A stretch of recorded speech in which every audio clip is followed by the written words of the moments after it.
Questions for oral answer. Would some honourable member care to move that the House take note of miscellaneous business? Ron Mark.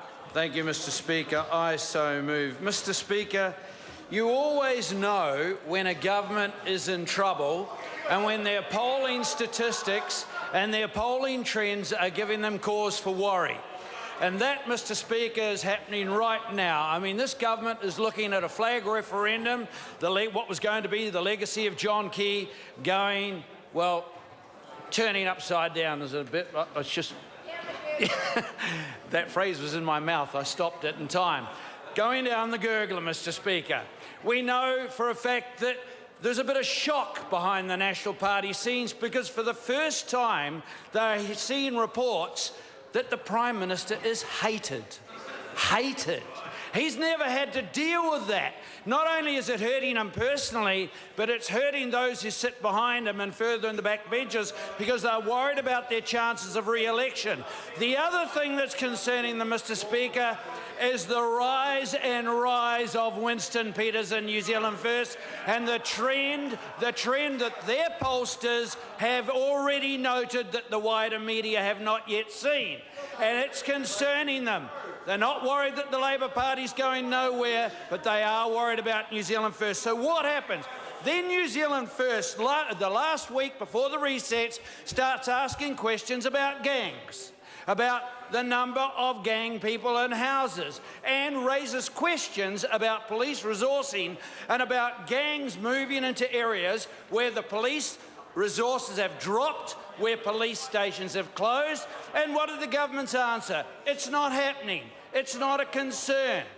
It isn't a worry, despite the fact that the police ran an escort for 180 Hells Angels who drove through Rodney and stopped all the traffic. Not an issue, not a concern. So suddenly, after the recess, gangs are a concern. Suddenly, after the recess, the government's going to get tough. Something tells me that the Honourable Judith Collins has seen her chance here, and just like Jenny Shipley did, she's stamping out her turf, and my hat off to her. I take my hat off to her, Mr Speaker. But the history, and this is where I've got to slap the media. How stupid that the media should buy into this and have it all over. Gangs are a problem? Well, hello. If we go back, the number of reports on gangs, Mr Speaker, goes back, let's start at 1979, Select Committee Report on Violence. Let's talk about the Roper Report 1981. Let's talk about the Select Committee Report of the whole House back in 1995, championed by Labor's Mike Moore at that time. Let's talk about all the reports from Judge Mick Brown that everybody loves to quote. And where are we? 40 years later, still with the same problem. And what is the real history? Well, in 1996, the good people of New Zealand saw fit to send New Zealand First to this party in good numbers. And we did some things like bump up the police numbers, record numbers, got some laws changed with the National Coalition, did the same in 2008. But in 2006, Mr Speaker, we tried desperately to get anti-gang legislation passed to ban gangs, to ban them. Who stopped it? Actually, Labor did, under Annette King, would not allow us to table a legislation. And that was based on very good legislation drafted using the South Australian example, South Australia Serious and Organised Crime Control Act, which went through Parliament on the 21st of November 2007.